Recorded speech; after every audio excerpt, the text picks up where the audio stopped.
Hi, this is Andy. Today we're having a discussion about the brain. Well, actually, it's more than that. We're going to talk about how a lot of what we think we know about the brain maybe just isn't so. Annie Murphy Paul joins us today to talk about her remarkable new book entitled The Extended Mind, The Power of Thinking Outside the Brain. It's a book that has expanded how I think about the mind, and I can't wait to introduce you to the book. In today's discussion, Annie will help us see what we often get wrong about how we think about the mind. You'll be introduced to what introception is and learn how to tap into it yourself. You'll get some tips on how to tame your mind when you're nervous about something, maybe a certification exam or a big meeting with the executive team. And Annie will tell you why walking as you listen to us today might just be a good call. I know so much more. It's a discussion I can't wait to share with you. Hey, you're invited to join the Lead 52 family. It's 52 weeks of learning delivered right to your inbox, taking less than 5 minutes a week, and it's all for free. Each Monday, you get a message from me that can be read in 5 minutes or less. I introduce you to a leadership concept that our entire global community of leaders will be focusing on that week. In addition, you get ideas for what to watch for, think about, and do. We're a group of leaders across 6 continents who are committed to improving our ability to lead and deliver. So join us for a couple of weeks or stay for the entire year. You can unsubscribe at any time. Learn more and join us at getlead52.com. Let's get to today's discussion with Annie Murphy Paul about her new book, The Extended Mind. Annie, thank you for joining us on the People and Projects podcast. Oh, thank you, Andy. I'm really happy to be here. Oh, great. Before we get into the content of your book, I'm interested in learning a little bit more about you, Annie. Can you think of anything from your family culture or experiences growing up that might have been formative in you becoming this gifted science writer and voice on how we think and learn? Anything come to mind? Well, I'm thinking about how my father was a very devout Catholic. And as a young teenager, I started to really doubt what I'd been taught about religion, about the church. And to his credit, my dad invited me to air those doubts, and it became a way that we connected. We would have these big, theological debates, and he remained steadfast in his faith, but he was very open to me questioning and bringing up my own doubts and my own beliefs drawn more from science, than from faith. And I think of that as a foundational experience in terms of embracing curiosity, embracing openness, embracing and pursuing questions in the world. So I'm grateful to my dad for that. Oh my goodness, what a great thing to be. And that could be extended in so many different ways. How many times in a family is it, no, that's what we believe, regardless of what it is, And so to be able to have that openness, that's cool. Yeah. You make it clear in your book, Annie, that culture gets a lot of things wrong about the brain and how we think. So knowing what you know now, because you probably believed some of those things once upon a time as well, I suppose. What are some examples of things that people say about the brain that drives you up a tree?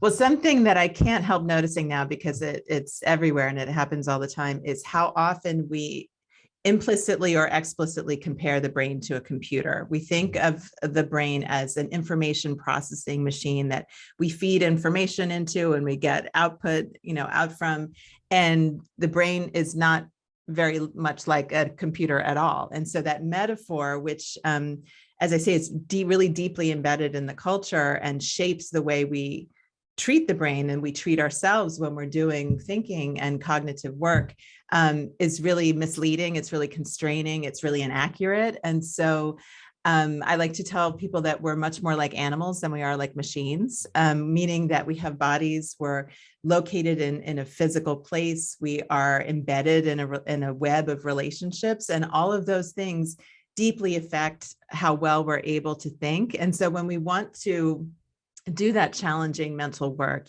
tackle some really demanding task, we want to look at that context that we're in, what state our bodies are in, what kind of space we're in, what our relationships with other people are like, instead of treating the brain like a computer that you just shovel that information in and then expect press a button and the result comes out. That's really not how the human brain works at all. I'm thinking of phrases that I will never be satisfied with anymore, like use your head, or sit still, or work quietly, or no time for recess. I mean, those are mm-hmm. just after reading this book, although some of that I think intuitively we knew, like recess, like getting rid of that was a bad idea, but still it's that stuff ought to drive us up a tree. Right? It should really get us upset. Yes, it really should. And yet, I still find myself falling back into those, what you might call a brain bound mode where, you have to get something done. What do? You sit down, you sit quietly, you sit still without moving, you're not looking around too much. You're certainly not going outside because you have to get this thing done. Right. And you're not calling friends or interacting with people. You're just sitting there almost sort of flogging your brain until like a workhorse, until your brain gets the job done. And so I like to think of a different kind of metaphor, which is the brain as orchestra conductor, that you actually want to use the brain not in that hard driving way, but more in a way that's very flexible and resourceful, and bringing in these outside the brain resources to help the brain do its job, because on its own, it's really not that powerful, or it needs a lot of help. Our brains need a lot of help to do the kind of complex mental work that we demand of it these days. Yeah, that's such a great way of saying it. I was fascinated by so many ideas in the book, but here's one. It's the role of our body in thinking. So I'd be interested in how you explain to people what interoception, I don't even know if I'm saying that, interoception is, right? And what's a way that you personally use it, Annie? So interoception, it is a technical word that many of us are unfamiliar with, and I had not encountered it before I started doing research for this book, but it refers to a phenomenon that most of us are familiar with, which is a gut feeling, that feeling that arises. It feels as if it arises from within our bodies, not necessarily from our brains. And it's informative in some sense. It tells us to pay attention to something, or it nudges us towards a certain behavior. And that is our interoception at work. And just as we have sensors that take in information from the outside world, like our ears and our eyes, we also have a network of sensors throughout our bodies that are always sending the brain this continuous stream of information about how the body is doing, whether it's in balance, what steps need to be taken to keep it in balance. And the reason that it's important to be attuned to one's interoception is that those cues, those internal bodily cues, they carry a lot of information. They carry information not in a kind of woo-woo, intuitive, sixth sense kind of thing, but really it's information drawn from our own experience that's been saved and categorized. And we don't have access to that wealth of experience unless we pay attention to what our body is telling us. But our culture, again, is often telling us, push the body aside, quash those internal feelings. You have to just kind of grit your teeth and power through. So what I've done, how this has affected my own life, is that it's at those very moments when we're tempted to just power through and ignore the body, that I take a moment and just sort of tune in to the body and what it's telling me. And that can be really hard to do, in the flow of a busy day. That's like the last thing you have time for. But I do find that if you can bring a moment of non-judgmental, open, curious kind of attention to the body and what feelings are arising within it, you often get a new perspective on whatever it is that you're grappling with intellectually. Yeah, I don't know if you can think of a time you've done it recently, but something I've been trying to develop is I guess it's really the mindfulness, and you kind of mentioned it in the book, but I find there's times where I can listen to my shoulders, so to speak, and all of a sudden there's like a tension there, or even just breathing. And I've toyed a little bit with your heartbeat thing you have in the book that people have to read to understand it. But I think it's interesting that if we can pay attention to those things, that all of a sudden it can give us a read. And I think I would have normally said, the trader who uses gut feels is not analytical enough. And yet you have all kinds of examples where people somehow tap into these gut feels. Do you have a favorite story of? Well, it might be that one that you mentioned in reference to the financial traders, which was a study done of financial traders on a London trading floor, which found that the most successful of these traders, and again, you might think of finance as a kind of, it's a brain game, it's all about sort of crunching the numbers.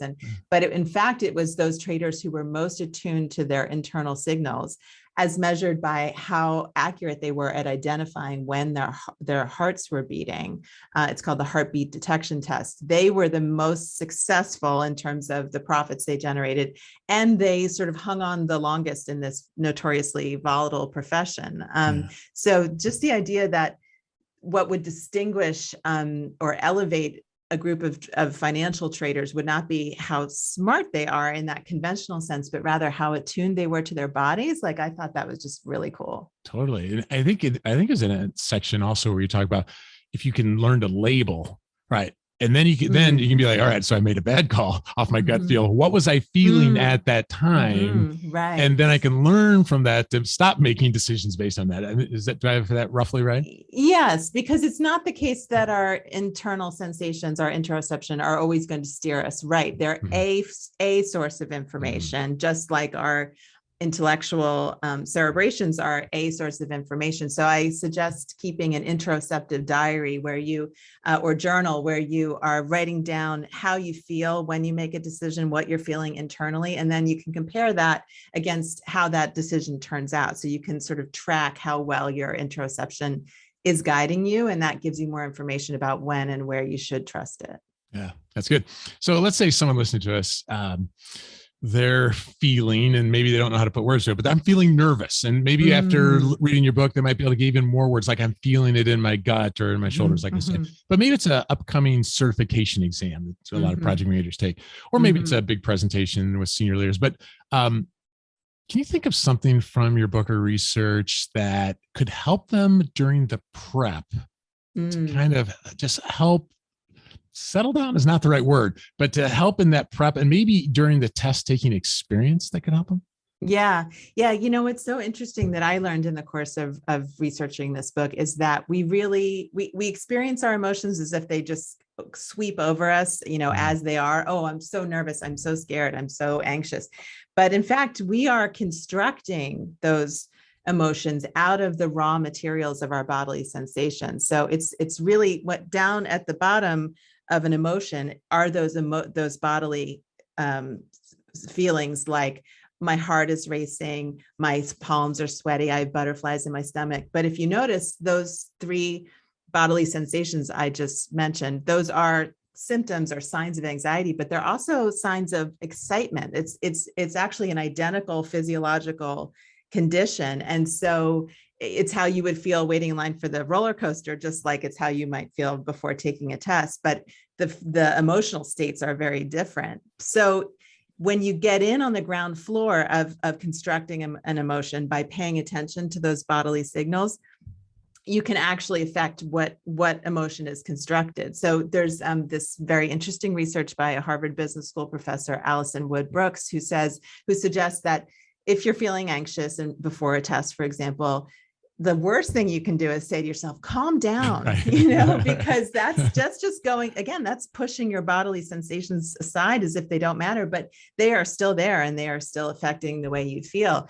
Instead, you can take those sensations and do something different with them and say, I'm so excited. I'm so psyched for this. I am ready. And you can think of that physical arousal as actually preparing you for a challenge. It's getting you ready to take on this important task. And research suggests that actually affects your performance. It actually helps you do better on a challenging task. Yeah. Was it that section where I don't know if it was from Alison or not, but it was like, tell yourself that if you are feeling this could actually help you. If you weren't feeling this, maybe it's a sign you don't get it. Right. Or you don't care. I mean, it's a signal of it's a signpost of how meaningful this is to you and how much you want to do a good job. And it's your body actually mobilizing resources to help you do well. Yeah. Sometimes if I'm given maybe a larger audience keynote than normally, I just try to tell myself, like, I can't wait to get up there. Man, I can't wait to get, I wish that person doing the introduction would just skip it and I could just get up there. And, and honestly, it's not really incongruent from how I want to feel, because I think congruency was part of that whole thing too. Yes, That yes, that if I try to whip up a reappraisal that has nothing to do with reality, that's probably not going to help so much. Can you think of a way you've used reappraisal recently or in the past?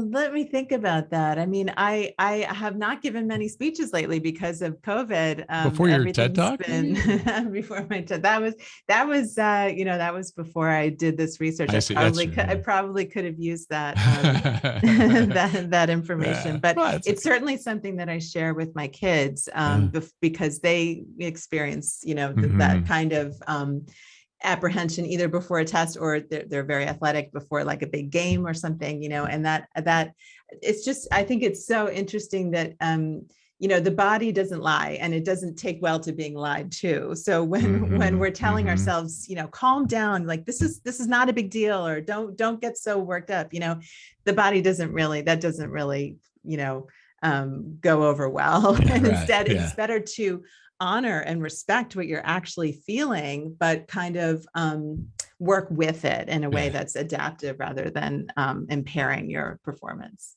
And something I took away from that section is doing that well actually builds resilience.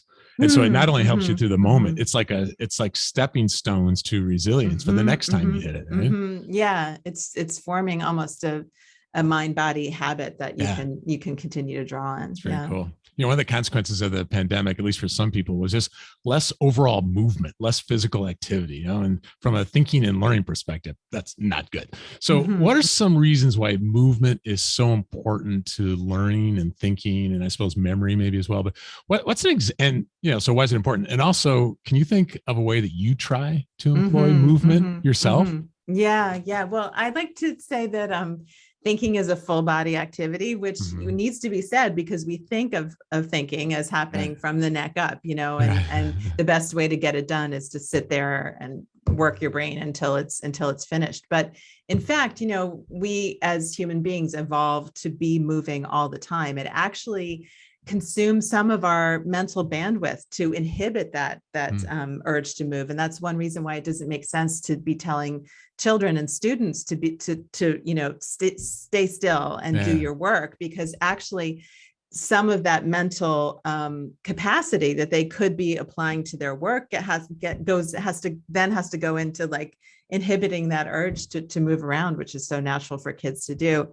But, in terms of how I've applied that research in my own life, I often think now about how we understand abstract ideas in terms of our bodily experiences. And you can see that in our language. For example, if we're trying to come up with a creative idea, if it's not going well, we use metaphors like I'm in a rut, or I'm stuck, but if things are going well, we talk very differently. We say, oh, I'm on a roll, or my ideas are flowing, and what's so interesting is that we can prime the brain to think in a certain way, for example, a creative, dynamic way, by moving the body in a certain way, because just moving through space is a kind of loose metaphor for creativity and dynamism. So although there is that cultural imperative to sit at your desk and work until you get a job done, or even with other people, if you think about a brainstorming meeting, it's a bunch of people like sitting around a conference table, not really moving.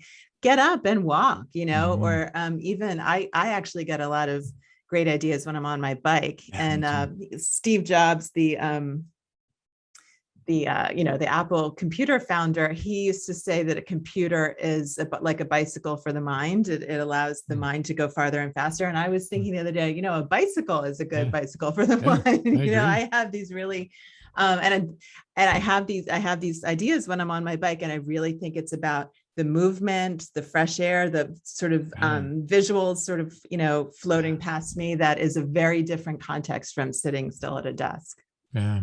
I find that like, for example, doing this interview right now, standing, or when I'm teaching, standing, or some combination of it helps. But it also, because of the camera, kind of limited in this spot too. Yeah. Where if we were in a classroom or something, we could be moving around. So you had the idea of a movement break. Do I remember this?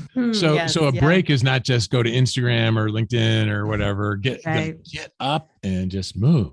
Yes, yeah, and that idea of movement breaks comes from public health, where people in public health want to encourage us to move and not just sit all day, because as we know, sitting is not good for your health. But it's also a really good way to get your mind moving, because as you were noting, Andy, a lot of what we do during our breaks is just more of the same of what we do all day at work, which is stare at a screen. And we think that if we're staring at a different kind of screen, like the news or Twitter or Facebook, that we're doing something different. But cognitively, that's really the same. It's it draws down the same resources. Whereas if we take those 5 or 10 minutes to move around. Somebody on Twitter told me that between her Zoom meetings, she puts on music and dances around the house, which I think is awesome. I mean, you know that she's coming back to her next meeting in like a better mood and more energized than if she'd like just, thumbed through Twitter for 5 minutes. So I haven't tried the dancing thing yet, but I do take a lot of walks. We could take a break now. Just to kind of on this theme of some of the effects of being remote. Eventually, we'll have more and more people in the office and face to face, but probably a lot of it's still transacted remotely. And I feel like a lot of experts talk about how we frame in the camera. Like I'd say your framing looks good. You're close to it. But one of the casualties of close framing is you lose the gestures. Right. And why is that a problem, at least potentially? And any of the few favorite things you've learned about gestures as part of our extended mind? Yes. Yeah. That was a fascinating line of research to me about gesture, how much gesture is really a second channel of communication that's almost equally as important as speech, but we don't think of it that way. We talk about hand waving like it's this hapless kind of, you don't know what you're doing if you're moving your hands around, which is actually really just the opposite.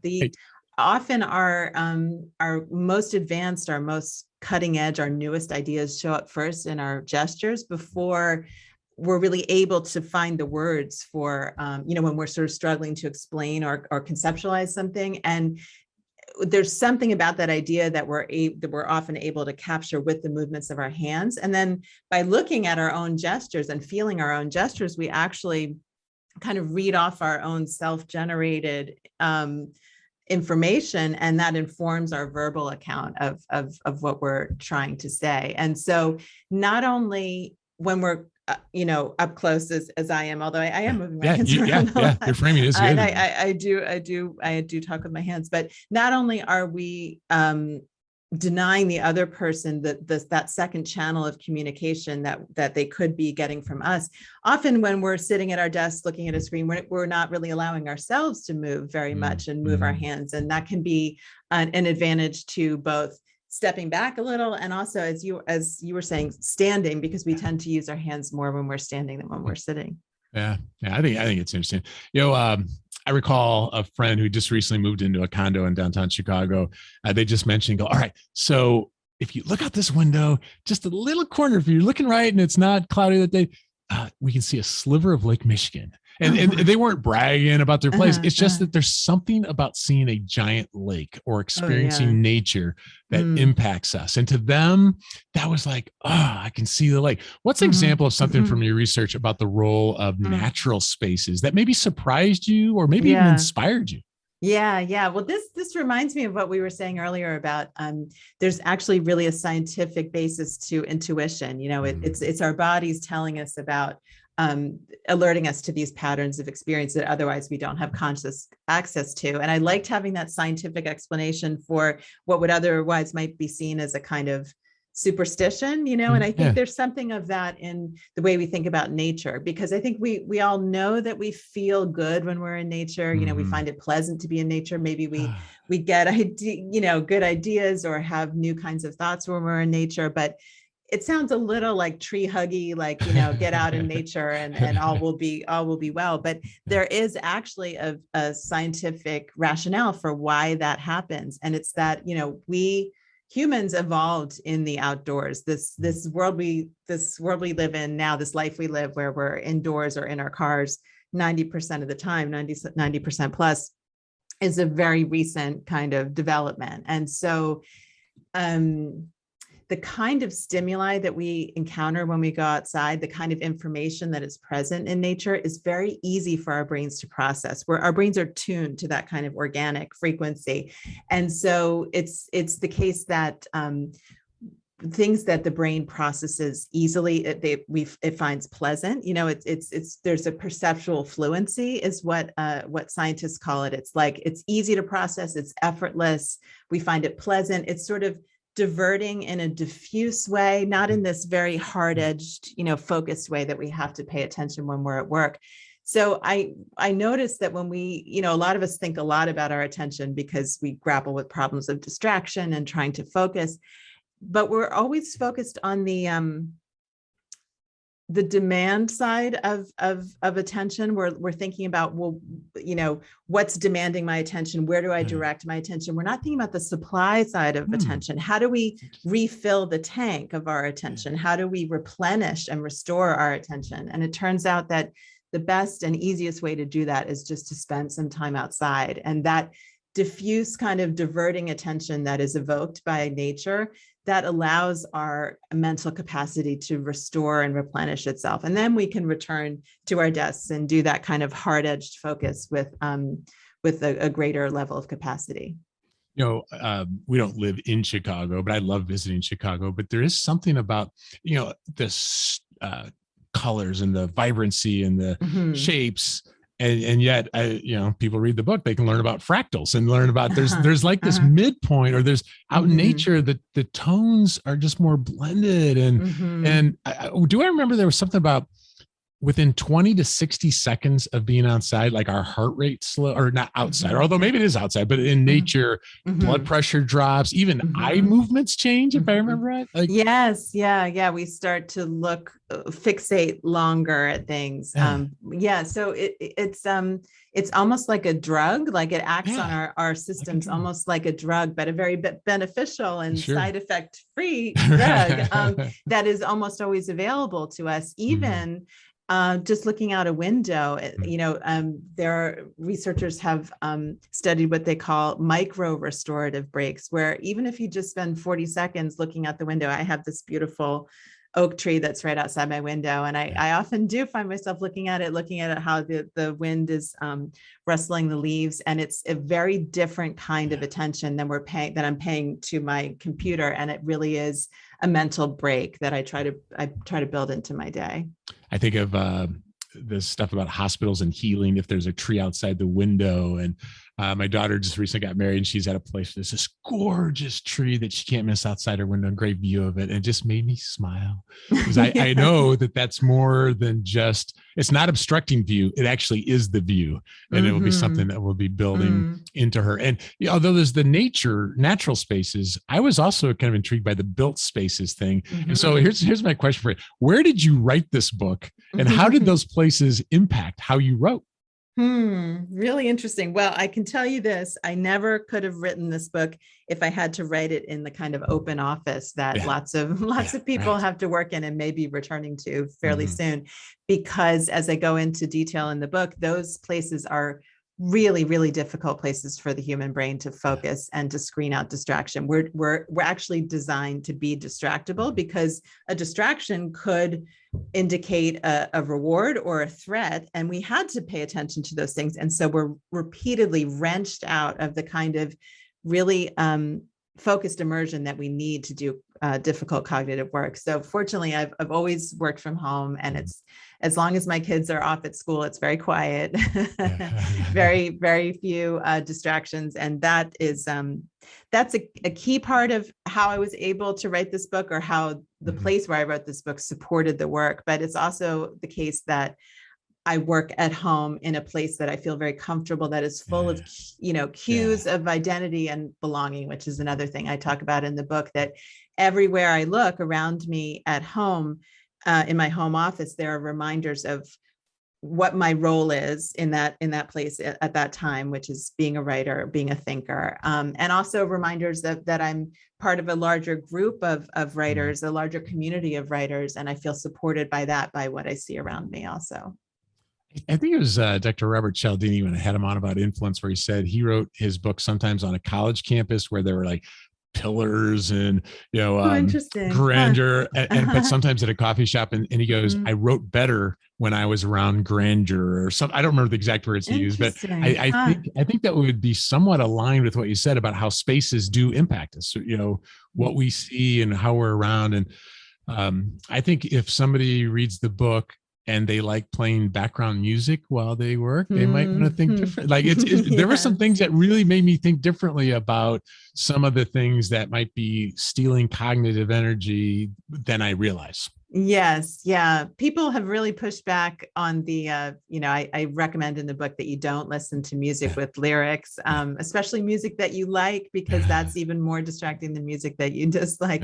But the fact is that lyrics, our brains pay attention to and process the semantic meaning of language, whether we want to be doing it or not. And that could be our coworkers' discussion that's happening over there on the other side of the office, or it could be the lyrics of the music we're listening to.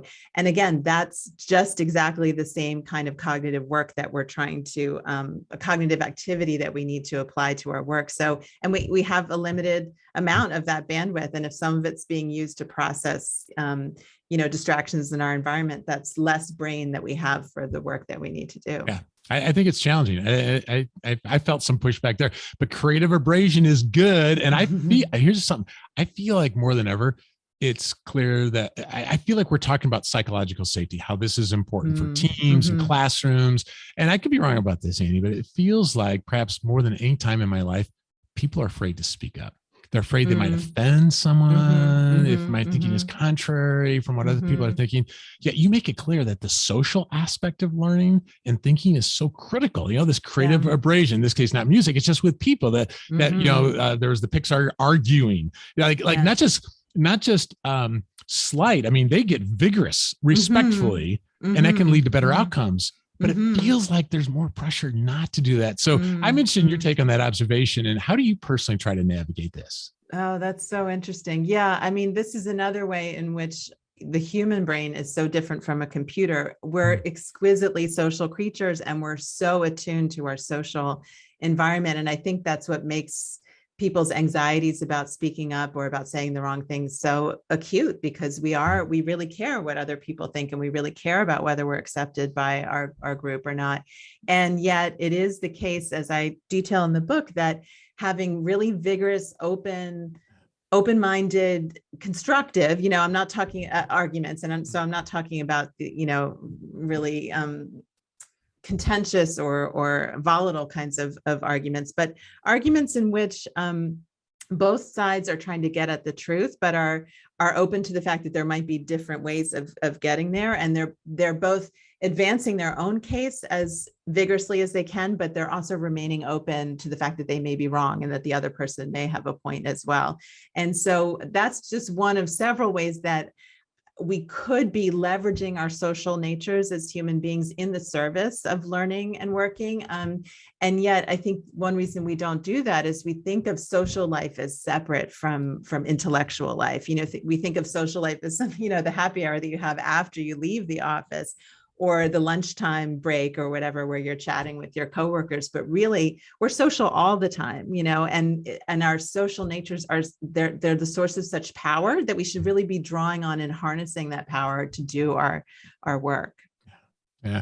So I don't know, do you any tips that you try to follow to navigate the I need to pass these ideas by people, but they may not be, I mean, you didn't throw anybody's research under the bus in this book, but you maybe pushed back a little bit on some, some of the grit, I think, that maybe pushed back a little bit. So, so I think there's sometimes you're like, well, I don't know. Do I want to push back on this? Do I feel safe? I don't know if you have any thoughts.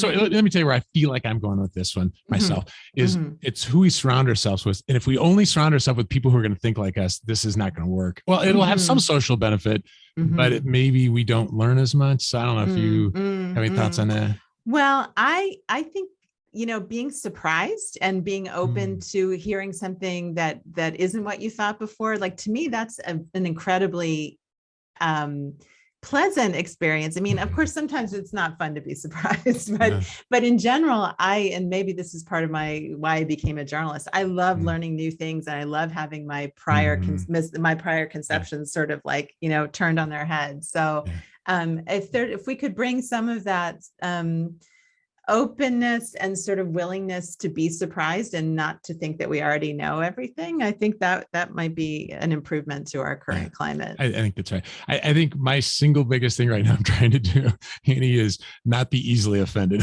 So it's like so maybe it's the supply and demand side, but it's I don't immediately take it as somebody is arguing in a unproductive sense. So like maybe they are pushing back and there is something to learn here. So I guess that's building on what you said. Yeah. And not to take it personally, I mean, if not everything is personal, not everything's about us, and to bring some empathy and some ability to take the other person's perspective, I think is really huge. Yeah. One last question. We have a lot of parents who listen to the podcast.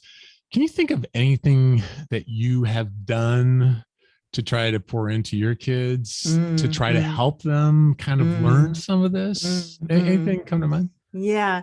I am going to take up the challenge that I think you laid down a minute ago, and I am going to push back against some very popular ideas out there, which are that a lot of parents and teachers in particular have embraced, which are grit and the growth mindset, which both, they both compare the brain to not so much to a computer, but to a muscle. Yeah. That the more you exercise it, the stronger it gets. And that's a very brain-centric kind of orientation in terms of how do you think intelligently? Well, you work that muscle of your brain harder and harder. And there's some value to that for sure. But I also think it can be very constraining in the sense that it only leaves you one option, is just to sit there and keep working the brain. And that can lead to a lot of frustration, a lot of distress, I think, when that's not working, because the brain, I think it's helpful to know, and I try to let my kids know this, that the brain is not some all-powerful, all-purpose thinking machine. It's this very quirky, specific organ that was,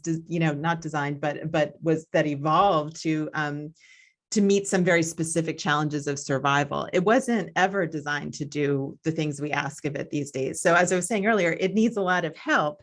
And so what I love about the theory of the extended mind is it doesn't leave you with just your brain, just working your brain ever harder. It means you have a whole suite of resources and options when you are encountering that kind of challenging mental problem. You could take a walk. You could try acting out or gesturing around your the question that you have or the problem that you have. You could put yourself in a new physical context. You could go outside or maybe go to a college library, or you could run that idea by some other people and see what happens when you bounce it off of the minds of other people, or even just getting those ideas out of your head and onto physical space where you can manipulate them as if they're physical objects or navigate through them as if it's a physical 3D landscape. Those are the kinds of approaches that come very naturally to us as human beings. And we deny ourselves those capacities when we just sit there, trying to will the brain to power through. Yeah, I think of things. We've got 5 kids, Annie. I failed at this so many times, like sit still or put away those Legos. You're not listening. Like the best thing they could have done was fidgeting. Like I think of fidgeting and doodling different now because of your book. And so there's these things that like maybe, like you said, draw out what you're trying to say, or how do you think that would work? Like the bicycle pump thing, or like so there's so many ideas. I feel like this is certainly it's a book on education. It's a book on personal development. It's a book on parenting. It's like so many ways. And for those listening, we barely touched on the insights available to you in this book. I consider Annie's book, The Extended Mind, a must read. It will not disappoint. I put links to the book and Annie's website in the show notes for this cast. So Annie, thank you so much for joining us on the People and Projects podcast. Thank you. That was a lot of fun.